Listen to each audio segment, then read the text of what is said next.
Alors ces bateaux, ils ont une particularité, et puis je terminerai, c'est qu'ils ont des fosses quilles aussi, parce que les gens remontaient les bateaux le soir ou le matin, après la pêche, ils remontaient les bateaux sur la plage. Il y avait les palans, ils hissaient les bateaux sur la plage. Il n'y avait pas de quai, il n'y avait pas de quai, il y avait directement la plage. Donc avec un gros boost, ils remontaient ces bateaux sur des bateaux qui étaient sur des plages qui étaient suifées, qui étaient graissées. Ils remontaient les bateaux tous les matins, fin de matinée, ils remontaient les bateaux sur la plage.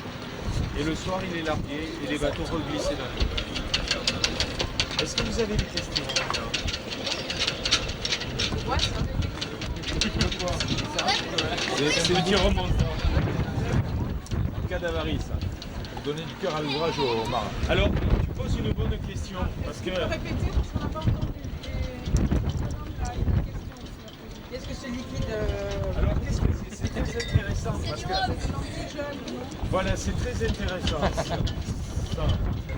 Oui, effectivement, c'est du rhum. Pourquoi? Parce qu'il y a une grande tradition. Il y a une grande tradition en Catalogne, hein. C'est la tradition des Indiens. Alors un Indien, qu'est-ce que c'est? D'après vous? C'est quelqu'un qui vivait en Inde, oui, ou qui vivait aux États-Unis avant que les Européens arrivent. Alors chez nous, les Catalans qu'on appelait les Indiens, hein, c'était des gens qui étaient partis faire fortune aux Antilles. Et alors en particulier, les gens, les Catalans de Barcelone, ou certains, mais un peu moins de Port-Vendre, et surtout de Catalogne Sud, ils partaient aux Antilles, hein, ils allaient chercher là-bas, alors effectivement du rhum, hein, ils partaient chercher là-bas de l'indigo. L'indigo, c'est ce qui permet de colorer ses vêtements, c'est du bleu. Hein. Et ils partaient chercher quoi aussi? Vous n'avez pas étudié Voltaire cette année? Esclave. Oui, et qu'est-ce qu'il fait dire Voltaire à un moment? À un de ses personnages, il lui fait dire: c'est à ce prix-là, monsieur, que vous mangez du sucre en Europe. Ouais, voilà. Du sucre en Europe. Et il ramenait du sucre, effectivement, du sucre. D'accord? Et donc, il y a un phénomène qui s'est passé, c'est que sous la forme de chansons, qu'on appelle les habaneras, hein, c'est des chansons, c'est de la culture des Antilles qui est revenue en Europe et qui a été réemployée par les Européens du Sud. Hein.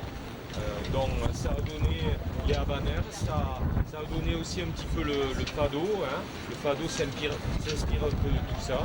Donc vous voyez, c'est... voilà.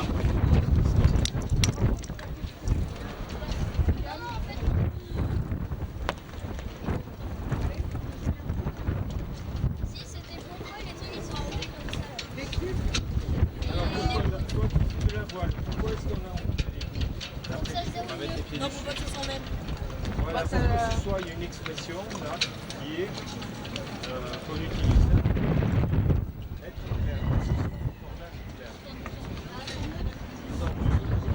clair.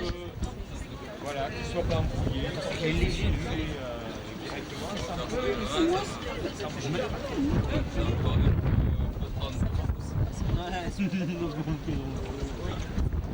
Ça aussi. Est-ce que vous avez des questions? Est-ce que Vous pouvez les poser à M. Ben aussi, qui est beaucoup plus spécialiste de la rame traditionnelle. À quoi ça sert le truc rouge derrière là? Ah oui, à quoi ça sert? La rame. Étant donné qu'il y a déjà un safran, je vois pas l'orange. Alors, vous voyez que on a quelque chose de symétrique. La bonne rame. Alors, c'est pas une rame. Non, c'est pour ça que c'est. Oui, oui, oui. Ils se sont passés à la tête de nous à la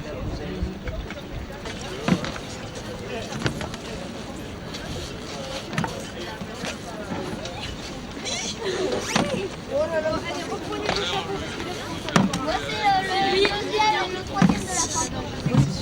Moi, c'est le quatrième de la fin. Moi, c'est le... Ah, putain.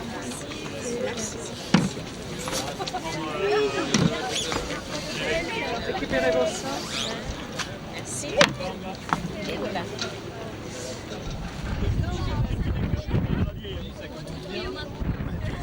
il y avait le Demozo. Ça, c'était à Agde. Ça, c'est une photo qui a été prise à Agde. Dedans. Peut-être dans un dessin. C'est pas sur le On a navigué partout, nous. La ficelle. Je vois bien. Je l'avais jamais vu Non, je l'ai. avant en fait. Et elle était comme ça au départ. Alors la coque, on l'a pas touché, mais on a refait tous les plabords. Alors, Tous les j'ai vos plabords ont été coordonnées. refaits, on a démonté tout. Ça, c'est mon bureau.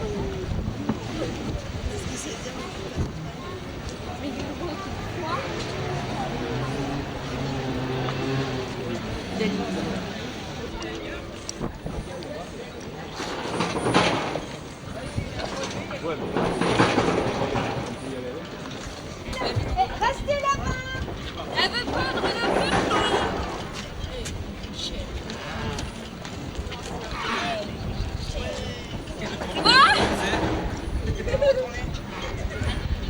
Voilà.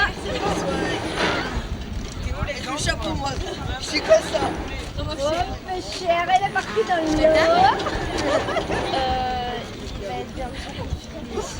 Au fond de la ville. Là, c'est 5 heures.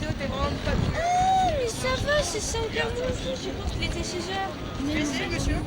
Non, laissez le monsieur faire. Ah bah voilà. Alex. Bravo Alex. Applaudissements pour Alex. Gaëtan, je peux pas être là-bas. Non, restez là. Venez ici, tout doucement. Oh, il s'appelle Pastis. Oh, il s'appelle Pastis, Fanny. Il s'appelle Pastis. Alors regardez. Alors là vous avez, tout à l'heure je disais que le poisson quand il revenait, il était vendu aux enchères. Et donc toujours pareil, le bateau qui revenait le premier avait toujours le meilleur prix. Donc plus ou moins quand tout le monde avait fini sa pêche, il y avait toujours une compétition de bateaux. Le premier bateau qui arrivait à quai avait la chance d'avoir, la chance d'avoir un meilleur prix. Et meilleur prix puisqu'on ne savait pas ce qu'il y avait derrière. Il n'y avait pas de téléphone portable pour savoir s'il y avait des gens qui avaient pêché plus ou moins. Donc les premiers poissons ont été achetés cher et les derniers, comme tout le monde avait acheté, ils étaient vendus, ils étaient bradés. Et donc il y avait une compétition qui, au fur et à mesure, une fois que la pêche était terminée, il y avait une compétition qui, chaque jour, on essayait de rentrer le plus vite possible pour arriver le premier.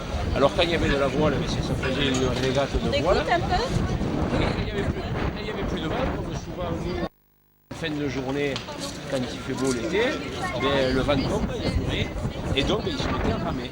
Et alors cette façon de revenir le plus vite possible, ça a donné,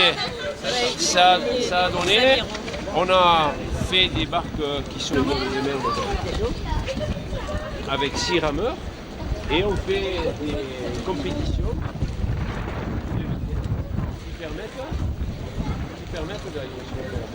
qui permettent, alors chaque village a sa... Encore. Ça fait 2 fois, ce mec il est pas doué. Chaque village a son... Ça c'est la barque de Collioure. Alors moi ça m'enjette beaucoup quand on vous expliquait qu'en fait ces retours de pêche avaient donné lieu en définitive à des compétitions. Voilà. À la base c'était pour avoir le meilleur prix de son poisson. Et maintenant, puisque c'est dépassé et puis on n'utilise plus ces barques pour pêcher, maintenant l'été chaque village a son club nautique. Et autant il y a des régates sur l'eau, il y a des régates à la rame, autant à la voile, mais ça c'est pas de l'aviron moderne si vous avez fait de la yole ou autre. Là, on a essayé de respecter un petit peu plus la tradition. Tous les bancs sont fixes, c'est-à-dire on ne travaille pratiquement qu'avec le haut du corps, on reste raide, c'est pas de l'aviron où on fait travailler d'abord ses jambes et après ses bras. Là c'est les bras un petit peu. Alors ces barques font 300 kg. Elles sont 6 rameurs. Alors dans le sud de l'Espagne, dans le sud de la Catalogne, il y a 8 rameurs. Mais celles-là, elles sont à 6 rameurs et un barreur. Alors il y a différentes tours sur un tour autour de vous. C'est à mi-chemin entre une barque de pêche là, tiens la barque de pêche là, et vous avez fait de la yole de loisir. C'est à mi-chemin, c'est-à-dire ça ressemble à une barque à terre, quand tu vois la forme, pointe devant, pointe derrière. Mais à bord, vous avez des rameurs, Et on fait des petites. C'est des bateaux. Oui, les yoles qu'on utilise, non, elles sont Il y a des toutes yoles. étroites.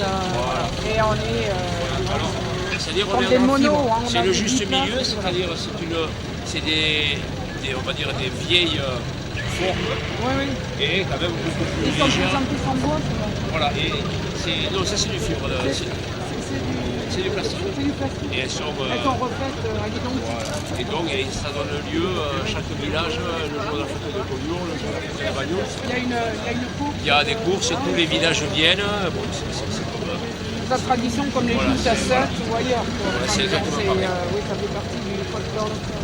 Sachant- D'ailleurs, il y a ça change, je ne sais pas si vous avez deux bateaux. les rames, si vous avez ramé sur des yoles avec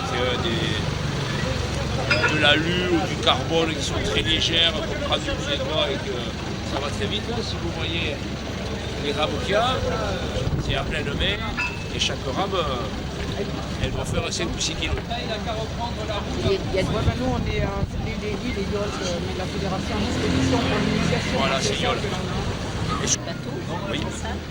Et quand on est élève et qu'on veut rester dans cette partie, qu'est-ce qu'on peut faire comme métier? Alors je ne sais pas si c'est au niveau de la marine ancienne, mais sur Canet, en Roussillon, Ouais. vous avez, sur Canet, vous avez un lycée qui est spécialisé, c'est Éric Tabary, qui Lycée est des métiers de la mer. voilà, donc, métier de la mer, qui est alors parce que ça peut aller c'est menuisier, ébéniste, ça peut être évidemment un mécanicien puisqu'il y a les moteurs, mais il y a Mais même ici, des dans le- cuisinistes qui sont spécifiques bateaux. Oui, oui. Et après, tout ce qui est l'agrément des bateaux, donc il y a.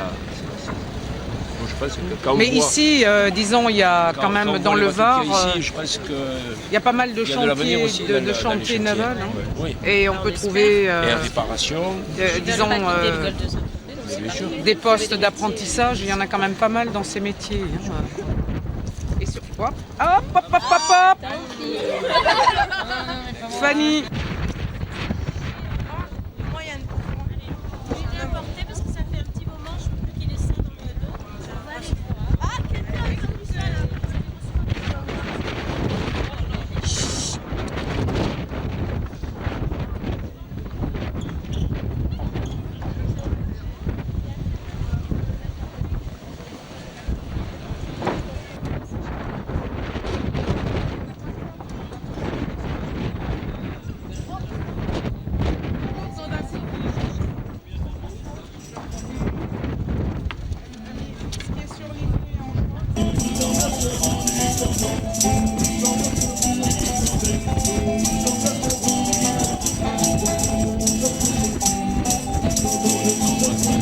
De bateau bois. Non. Est-ce qu'il y a des gens parmi vous qui connaissent un peu les essences de bois? Non. Bon. Est-ce qu'il y a des gens qui ont déjà navigué sur des bateaux en bois? Oui, je dirais après. Au bois.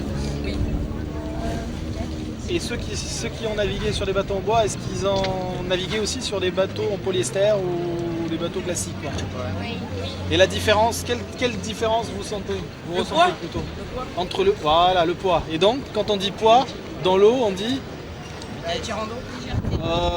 non, stabilité, voilà. Donc stabilité, les bateaux en bois, généralement, ils sont beaucoup plus stables dans l'eau que des bateaux en polyester, parce qu'ils pèsent plus lourd. Donc ils sont stables. Donc du coup, quand on se met sur le côté, le bateau ne chavire pas tout de suite. Donc il a une certaine distance. Voilà. Ça c'est la première chose. Très importante. Après, deuxième chose, au niveau des essences de bois, donc généralement on utilise du mûrier, on utilise de l'acacia, on utilise des bois durs généralement pour tout ce qui est structure. Et tout ce qui est bordé, c'est-à-dire les parties extérieures qui sont en contact avec l'eau, on utilise des bois qui se dilatent et qui travaillent facilement, qui se dilatent facilement parce qu'il y a des joints.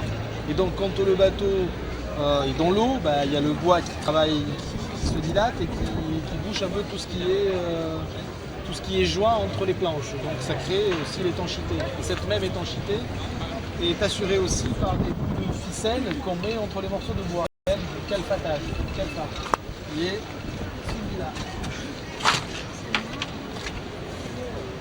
Comme ça. Qu'on met entre les bordées du bois. Après, ce qu'on voit ici, c'est une mortigane, c'est un pointu de la rive sud de la Méditerranée, de Bizerte. Est-ce qu'il y a des gens qui connaissent Bizerte en Tunisie? Non? Pas du tout. Géographie? Ah? Non, Bizerte, c'est la ville la plus au nord de la Tunisie. C'est la ville la plus au nord de l'Afrique aussi. Il y a Bizerte, il y a le Cap Blanc. Le Cap Blanc, c'est la pointe de l'Afrique. Et on l'a vu en histoire géographique. Le Cap Town, c'est la pointe de sud de l'Afrique. Voilà. Donc Cap Town, Cap Blanc, ça on le sait pas trop. Bref. Donc ça c'est le pointu bizertin et ça c'est le pointu marseillais, provençal on va dire. Alors la différence c'est quoi?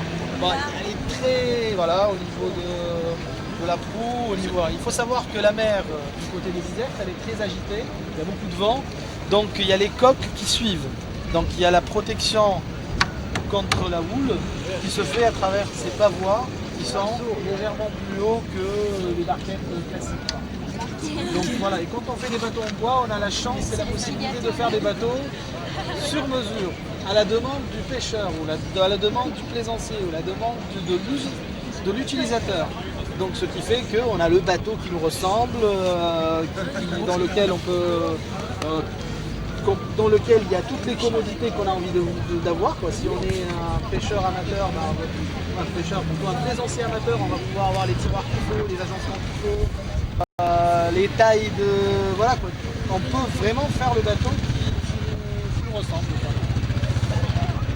Après, on va essayer de parler, de se mettre autour de ce bateau-là. Hein, si ça vous... C'est un bateau en bois qui s'appelle l'Annonciade, qui a été construit ici même sur la place de l'Annonciade il y a 3 ans. Alors, ce bateau, il n'a pas été entretenu et donc il y a le bois qui s'est fragilisé, dilaté, qui a séché et donc il y a plus de joints, les joints sont faits, donc du coup ce qu'il faut faire, il faut le repenser. Calfater, c'est-à-dire il faut mettre les fils là dans les joints, et par la suite il faut mettre du mastic, et par la suite il faut carrément le remplir d'eau et le mettre carrément noyer voilà. Ainsi dans 2 jours ou une journée après, il va prendre de l'eau, le bois il va gonfler et le bateau sera étanche. Donc il faudrait le vider, l'utiliser normalement. C'est ce qu'on va faire à partir de demain. Donc on va commencer à le traiter, à tout recalfater, mastiquer, peindre, et dimanche en fin d'après-midi, il sera dans l'eau. Pour ceux ou celles qui veulent faire des petites balades ici dans le port, voilà. Est-ce qu'il y a des questions autour de ça? Juste avant l'origine du mot Kalfa. L'origine du mot Kalfa. Je ne sais pas te répondre, je suis désolé. On a toujours dit Kalfa, donc le mot en soi, la terminologie Kalfa. Honnêtement, non. Je suis désolé, on cherchera. C'est un mot arabe, ça veut dire halfa. Halfa. Voilà. Nous, en arabe, on dit halfit. Mais c'est peut-être tunisien. Oui. Voilà, c'est ça. Halfa, parce que ça, c'est l'arabe du moderne. chanvre. C'est du tout ça. Voilà. Ça vient de là. Comme alcool. Alcool. Peut-être. Ouais, qui court. C'est intéressant. Alors, Oh, la racine du mot cigare, s'il vous plaît. Mastic. Le mot mastic. Et on n'est pas venu pour lui poser les cols. non, c'est pas question de colle, ça, c'est pas l'école, ça. Mastic. Je rigole, c'est pas Ouais, C'est ça à l'origine de quoi alors? Dimanche, il n'y aura pas de ski cool parce qu'il fait peur. Hein. Non, je serai à bord, donc c'est cool, je trouverai le nom. Bon, bonne chance. Hein. Et c'est un bateau arabe. Oui, c'est un bateau arabe pour lequel on peut poser un petit moteur de 2 ou 3 chevaux. Ou un petit moteur électrique.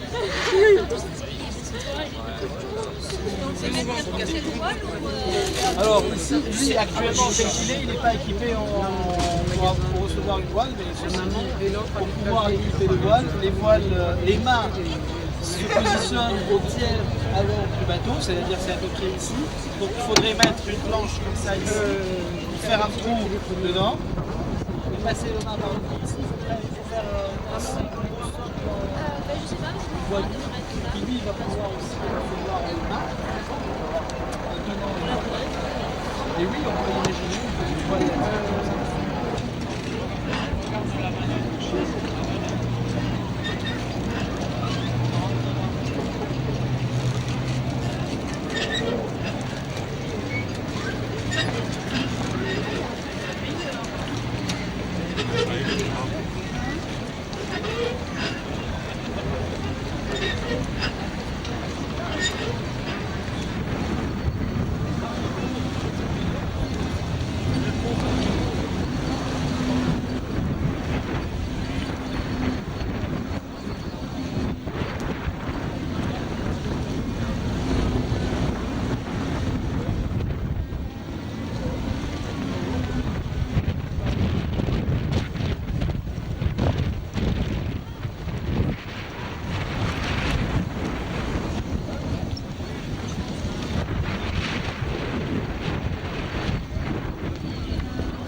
Écartez-vous de la ligne, on ne sait jamais.